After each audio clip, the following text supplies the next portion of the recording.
One good thing about growing giant pumpkins is you're really on your own plan.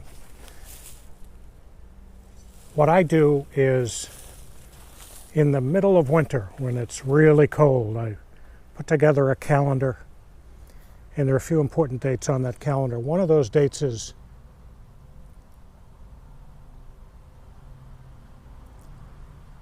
the 11th of June. And in my calendar, I'm looking for a baby at 15 feet, because based on my experience and my soil, my climate, that's good progress. And so I think the key here is work your own plan, understand your own soil. Don't pay too much attention to a larger plant that you see or saw somewhere else. Doesn't really mean anything to you. Work your plan. And that's what I'm trying to do here. This is the 2639. Looking like a really nice, healthy plant. I'll pull this back a little bit, which is what I use for shading the last part of the vine, of the main vine. And you can see this 2639, beautiful, healthy looking plant. And at the 15-foot marker, you can see that there is a nice baby sitting there. I think you can see that.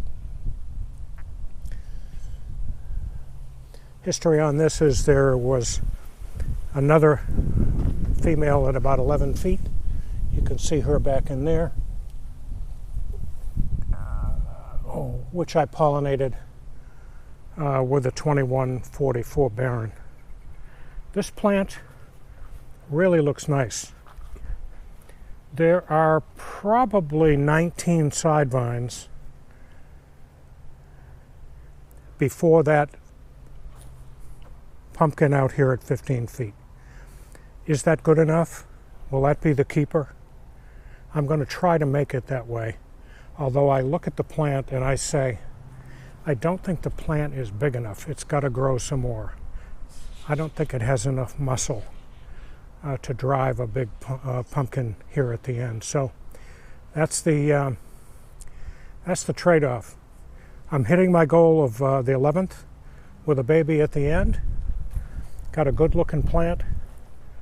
Might hit it with a little calcium nitrate again tonight after we've had a few days of pretty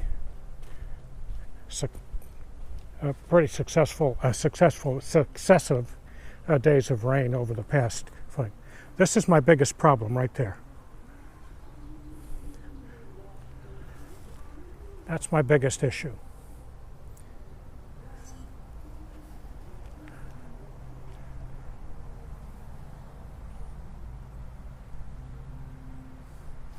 You can see that this plant has what I'm attributing to be a vine, a leaf stem that was bitten, and now the leaf is sitting there on the ground.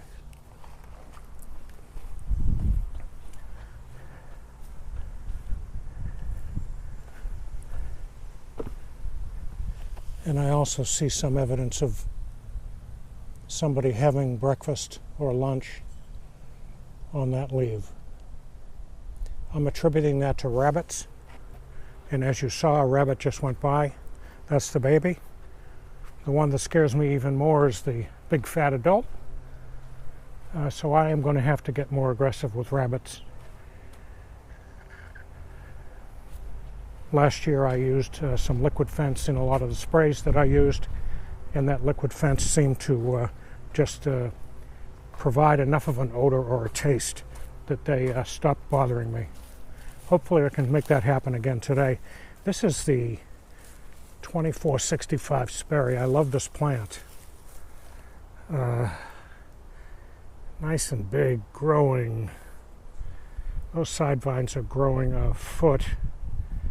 My goodness. I was going to say a foot every 2 days. Probably a little more than that. And here again we have the 15-foot mark.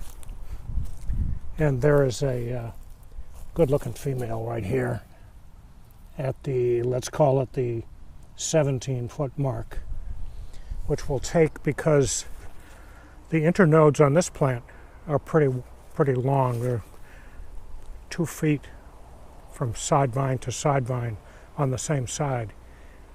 So the plant has to be big. This plant, I would love to see that 17-foot pumpkin be the keeper. Looking good, nice and healthy. I think you can see based on the patents and what they teach regarding the use of nitrogen and sort of the management of nitrogen at this point. Those side vines are pointing just nicely north. Same on the same under there. There's a little more obvious before I put the tables in the shade cloth, but looks to me like we've got the nutrients. We've at least got the nitrogen right. Nutrients are looking good because the color of those leaves, to me, is pretty perfect. Same on this side. Looks to me like the nitrogen on those side vines is just about right. So there you have it. June 11th. That's the update for a slow Wednesday.